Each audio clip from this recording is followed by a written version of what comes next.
आदिकाल है, यानी कि आदिकालीन काव्य। इसके अंदर जो चैप्टर का नाम आएगा वो आदिकालीन काव्य नाम से चैप्टर का नाम है। उसके अंदर हम जो साहित्य वगैरह होता है उसके बारे में देखेंगे कि साहित्य के अंदर जो रचनाएं हुई या फिर जो उसमें परिस्थितियां उत्पन्न होती हैं उन चीज़ों को हम देखेंगे। तो आदिकाल को हम हिंदी साहित्य का प्रारंभिक काल मानते हैं, क्योंकि ज़्यादातर साहित्यकार जो है वो आदिकाल को ही हिंदी का प्रारंभिक काल कहते हैं, क्योंकि इस काल से हिंदी साहित्य की शुरुआत होती है। इसका जो हम कहते हैं कि अलग अलग विद्वान हैं, उन विद्वानों ने, किसी विद्वान ने कहा कि ये वीरगाथा काल है, किसी ने कहा ये चारण काल है, किसी ने सिद्धकाल नाम दिया, सामंत युग इसको आदि नाम दिए हैं। मतलब इसको हम बहुत सारे नामों से जानते हैं, जैसे वीरगाथा काल कि वीर रस पाया गया इसके अंदर, मतलब वीर गाथाएं लिखी गई उस समय के अंदर। इसमें चारण काल सिद्ध सामंतों ने लिखी चीज़ें, सामंत युग इसने कहा गया कि सामंतों के बारे में तारीफ की गई, तो ये सामंत युग भी कहा गया इसके अंदर। जो इसकी समय सीमा बताई गई है, अक्सर जो है समय सीमा भी इसकी अलग अलग तरह से बताई जाती है। जो सबसे सर्वमान्य समय जो समय सीमा होती है, मतलब जो हर साहित्यकार इसको एक्सेप्ट करता है, वो होती है 650 से लेकर 1350 ईस्वी तक। मतलब 650 से और 1350 ईस्वी के बीच इसकी समय सीमा मानी जाती है।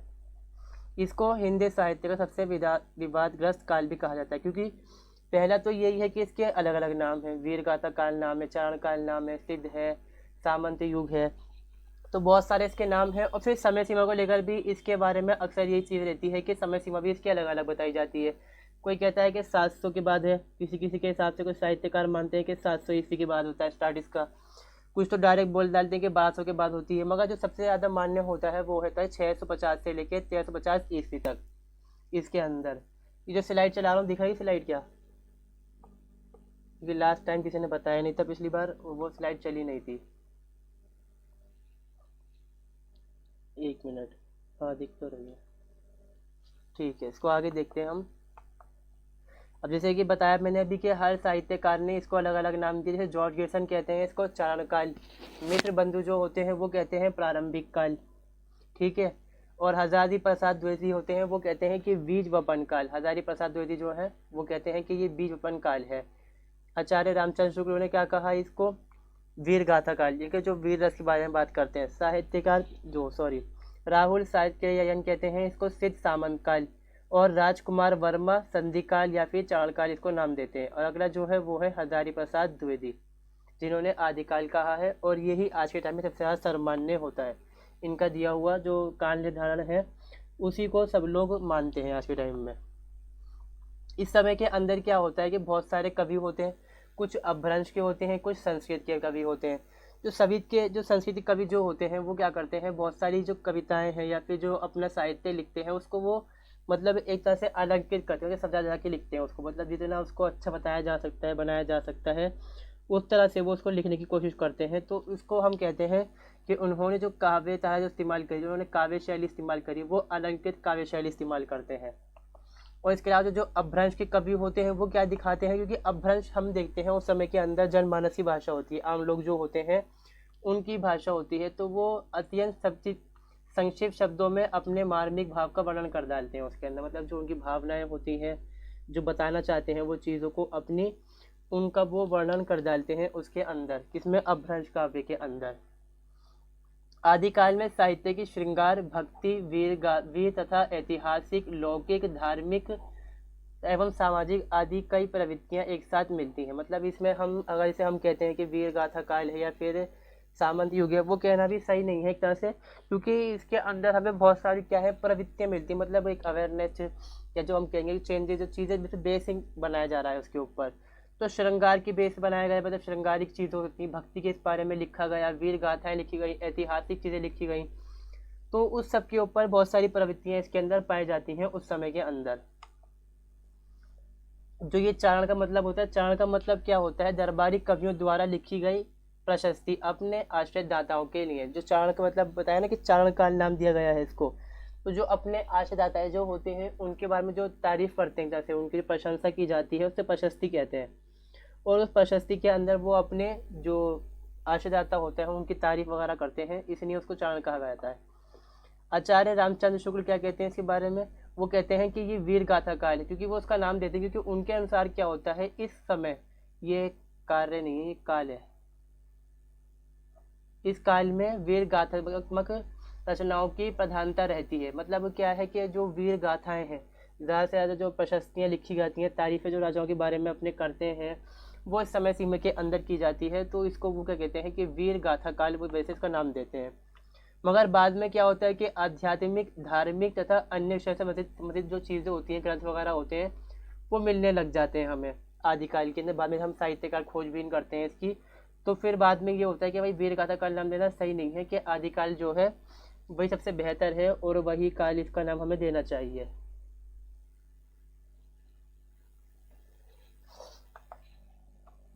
आगे है इसमें राहुल सातकर्यायन जो है वो क्या कहते हैं, इसे सिद्ध सामंत युग का नाम देते हैं। मतलब सिद्ध सामंत युग उसने कहते हैं कि उस समय में सिद्ध है, सिद्ध वो होते हैं, सिद्धनाथ पंत जो होते हैं, उनके बारे में कहते हैं कि वो जो राहुल सातकर्यायन है वो मानते हैं कि जो हिंदी है और जो अपभ्रंश है वो दोनों एक भाषाएं हैं।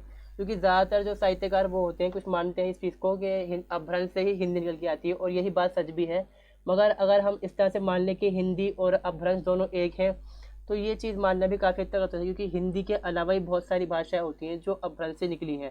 तो उनको जैसे हम वरना फिर बोल डालेंगे कि शाखाएं हैं वो हिंदी की। जैसे सिद्ध के बारे में क्या कहा है कि सिद्ध सामंत जो कहते हैं ना, सिद्ध कौन होते हैं, वज्रयानी होते हैं। ये बौद्ध धर्म के अंदर एक पंथ होता है जो अपभ्रंश की चीज़ें जो होती है रचनाएं करता है।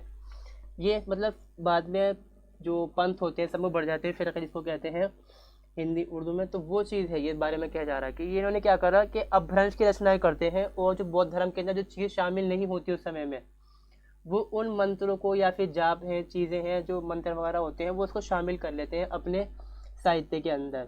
जो सामंत होते हैं वो हिंदी में वीर गाथा, वीर रसात्मक साहित्य का सूचक होते हैं। मतलब जो सामंत है, जैसे हम जानते हैं कि सामंत कौन है, जो गांव देहात या बड़ा सा एक इलाका होगा उस पर कंट्रोल करने वाले जो लोग होते हैं उनको सामंत कहा जाता है। तो वो बात वही है कि भाई राजा है, ताकतवर इंसान है, तो वह अपनी प्रशंसा लिखवाएगा या फिर लोग उसकी प्रशंसा करेंगे उससे फ़ायदा उठाने के लिए, तो वो सिद्ध और सामंत मिलकर बन जाता है कि सिद्ध सामंत युग कह डालते हैं इसको राहुल सातकर्यायन। अब यहाँ पर जो विवाद आता है, यदि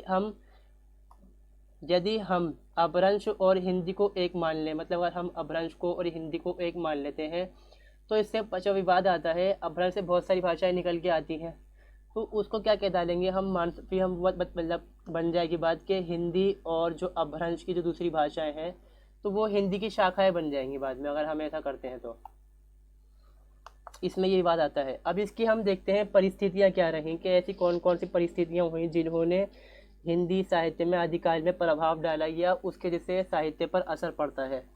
तो इसमें कई परिस्थितियाँ हैं जिन्होंने इसमें एक तरह से भागीदारी करी। पहले तो इसमें आती है ऐतिहासिक परिस्थितियाँ। इसमें क्या है, हिंदी साहित्य का जन्म ऐसे समय में हुआ जब भारत पर मुसलमान जो राजा होते हैं वो आक्रमण करने शुरू कर डालते हैं, और उनके सामने ये दिखाया जाता है कि हिंदू राजा खड़े हुए हैं भारत को बचाने के लिए। तरह से साहित्य के अंदर दिखाया जाता है ये चीज़ें, और उसमें खासकर वो इस्तेमाल करते हैं राजपूत राजाओं को। जबकि ऐसा है कि बहुत सारे जो राजा होते हैं राजपूत के अलावा भी होते हैं, मगर जो इसमें खास माने जाते हैं वो राजपूत ही माने जाते हैं। कि जो राजपूत हैं उन्होंने लड़ाई लड़ी, मुसलमानों से बचाया भारत को आक्रमण करते हुए। अब जो बाहर से आक्रमण शुरू होते हैं वो किस वजह से होते हैं कि जो राजा हर्षवर्धन होता है उसकी मृत्यु हो चुकी होती है। जब तक हर्षवर्धन होता है तो भारत क्या है, एक केंद्रीकृत शासन व्यवस्था होती है, जो सेंटर में गवर्नमेंट होती है वो कंट्रोल कर रही होती है पूरे देश को। मतलब वो पूरे देश पर राज कर रही है, और वहाँ से ही आसानी से कंट्रोल करना आसान है लोगों के ऊपर। मगर बाद में क्या होता है कि जो राजा जो हर्षवर्धन है उसकी मौत हो जाती है, और क्या होता है कि भारत के ऊपर जो छोटे छोटे राजा होते हैं या फिर सामंत होते हैं वो राज करना शुरू कर डालते हैं। इससे क्या है कि इससे क्या होता है कि जो उनके बीच जो होता है कि सत्ता की होश हो जाती है, वो आपस में लड़ने लग जाते हैं। उससे मतलब फिर क्या है कि अलग अलग राजा हैं बन गए, ढेर सारे राजा बन के बैठे हुए हैं, तो उनमें आपस में फूट पड़ी है। इससे क्या है कि जो राष्ट्रीयता होती है भारत की उस पर असर पड़ने लग जाता है, भारत की राष्ट्रीयता के ऊपर एक तरह से पूरा डायरेक्ट। क्या है, जो इसमें बहुत सारे जो राजा होते हैं वो हैं प्रतिहार हैं, तोमर हैं, गुर्जर होते हैं, राठौर, चंदेल। इसके अलावा बहुत सारे जो राजा होते हैं वो सब आपस में क्या है लड़ाई होते हैं। तो यहाँ पे क्या है कि राष्ट्रीयता ख़त्म हो जाती है, देशभक्ति जो होती है कि हम भारत के वासी हैं रहने वाले, वो ख़त्म हो जाती है। मगर यहाँ पर क्या है, जो राजभक्ति होती है वो शुरू हो जाती है। मतलब अपने राज्य के लिए काम करना, सिर्फ कि जो मेरा राज्य है वही सर्वोपरि है, सबसे ऊपर मेरे लिए राज्य है अपना, और कभी भी उन्हीं के लिए काम करने लग जाते हैं। फिर इससे वही जो कविताएं वगैरह लिखते हैं, जैसे बताया मैंने आगे, कि कवि क्या होता है अलग अलग राजाओं के यहाँ राज्यशैल्या प्राप्त करते हैं, तो वो उनकी अपनी अपनी प्रशस्तियाँ लिखते हैं। हर राजा की अलग अलग प्रशस्ति लिखी जाती है, हर राजा की अलग तरह से तारीफ की जाती है इसके अंदर। साहित्य के प्रमुख प्रवृत्ति वीर गाथा और श्रृंगार बनी। इस समय क्या होता है कि जब शौर्य है, वीर गाथाएं जो लिख रहे हैं ये लोग, तो इससे क्या है कि वीर गाथा और श्रृंगार सी प्रवृत्ति बन जाती है इस समय के अंदर। हालांकि क्या है, साहित्य में नीति, शक्ति, धर्म को भी स्थान मिला, मगर युद्ध वर्णन तथा शौर्य गाथाओं को अधिक महत्व मिलता है, क्योंकि इस समय में हम ज़्यादातर ये जो होते हैं सपोर्ट करते हैं लोग, वो युद्ध को सपोर्ट कर रहे होते हैं उस समय के अंदर।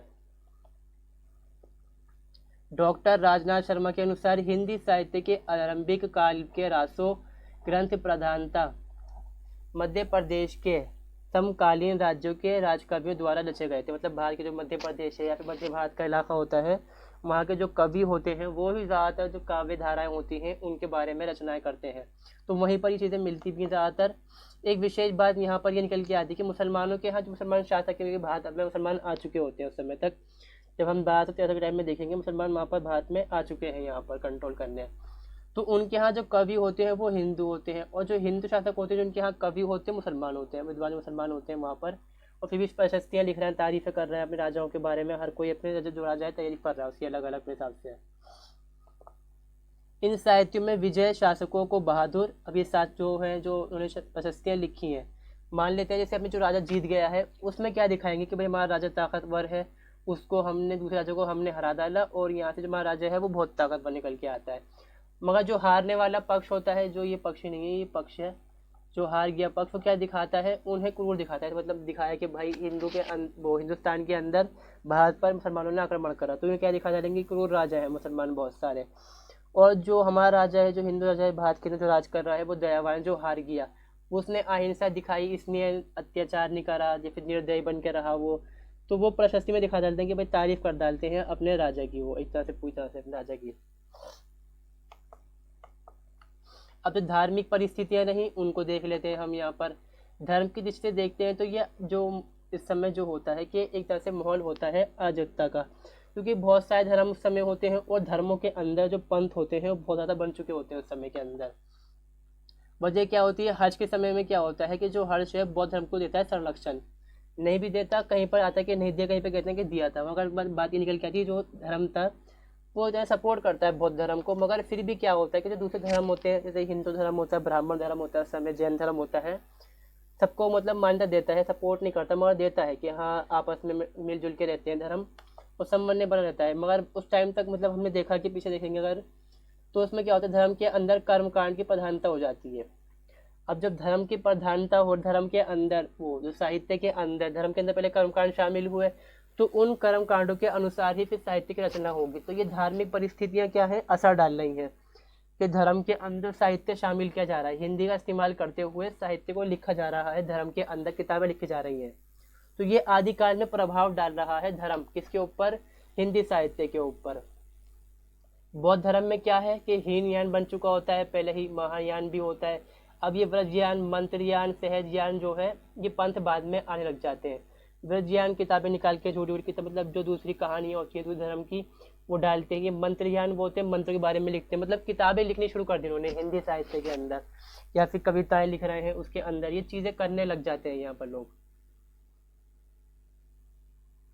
और सहजयान इसके अलावा वाम मार्गी कौन होते हैं, जो तंत्र मंत्र जादू टोना होता है, भोग विलास उसका इस्तेमाल करते हैं।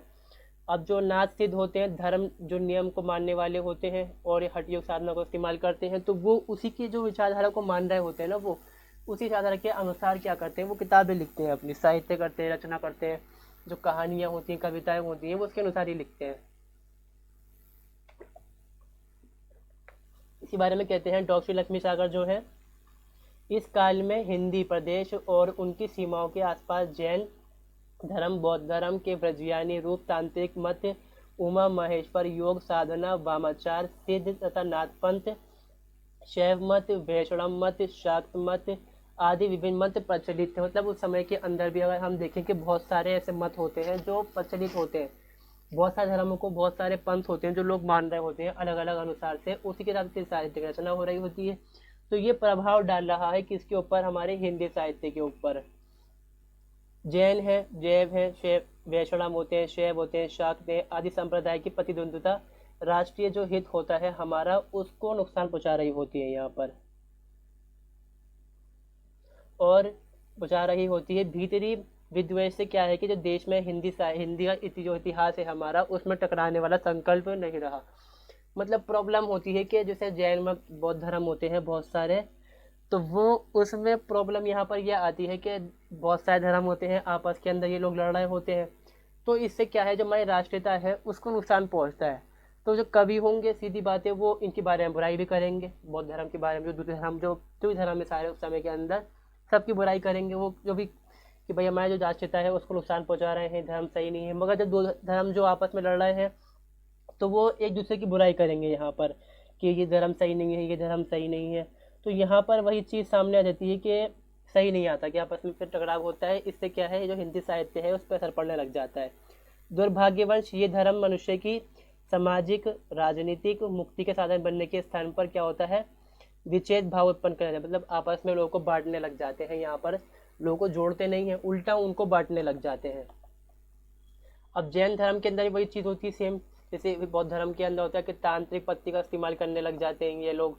जैन मतवलंबी जो होते हैं साहित्यकार अपनी रचनाओं में क्या करते हैं, पौराणिक कथाएं जो होती हैं, जो हिंदू धर्म के अंदर पौराणिक कथाएं जो होती हैं पुराणों के अंदर दी हुई, उन्हीं को वो क्या करते हैं थोड़ा चेंज कर डालते हैं, बदलाव करके परिवर्तन करके उसमें अपने साहित्य में जोड़ते हैं, अपने आप को फेमस करने के लिए, दिखाने के लिए कि जो जैन धर्म है पुराना धर्म है पहले चला आ रहा है, तो उसको प्रसिद्ध करने के लिए वो इसमें जो दूसरी कथाएं होती हैं, जो चीज़ें होती हैं उनको शामिल करने लग जाते हैं।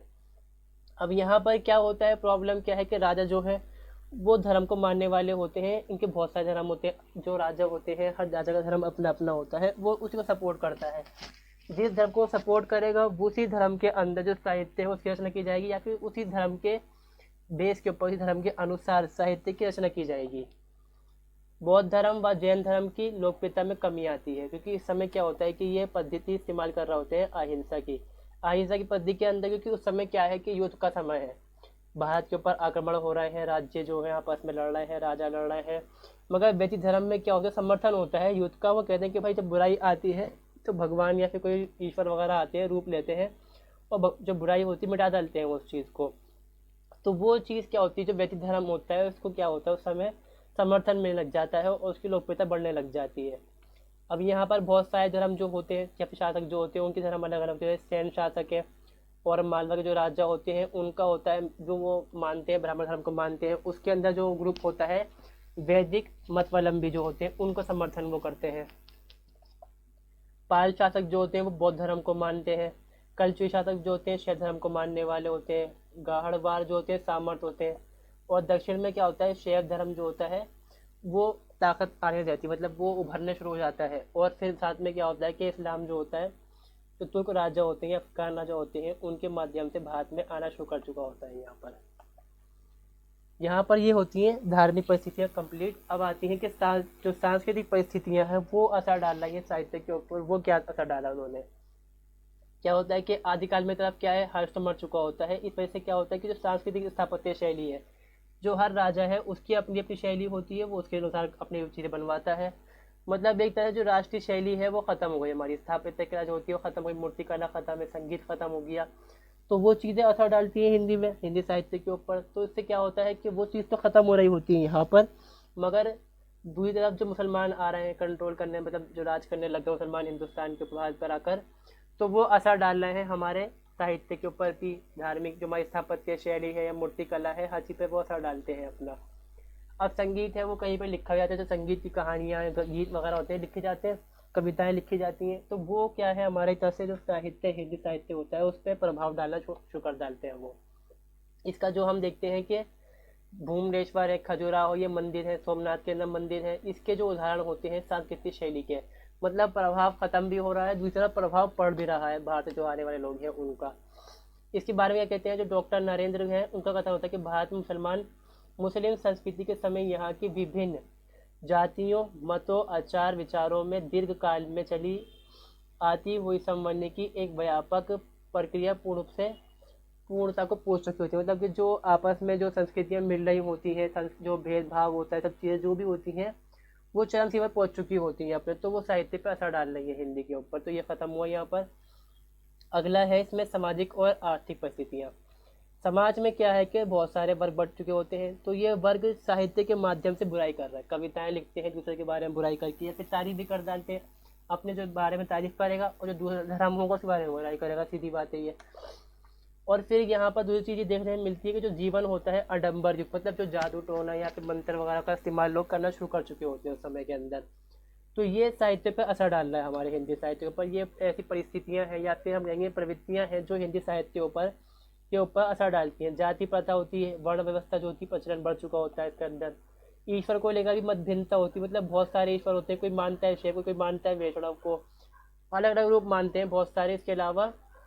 और साथ में क्या होता है, जो ब्राह्मण जो होते हैं उनका प्रभाव कम हो चुका होता है, क्योंकि उस समय तक लोगों के बीच में ये चीज़ हो चुकी थी कि ब्राह्मण हमें लूट रहे हैं, तो हमें ब्राह्मणों से अलग होना चाहिए, कि जैन धर्म को अपनाए, बुद्ध धर्म को अपनाए। बुद्ध धर्म से इस तरह से आते हैं कि ये लोग मानते हैं कि भाई लोग लूट रहे हैं हमें, अब हमें हटना चाहिए इन लोगों से।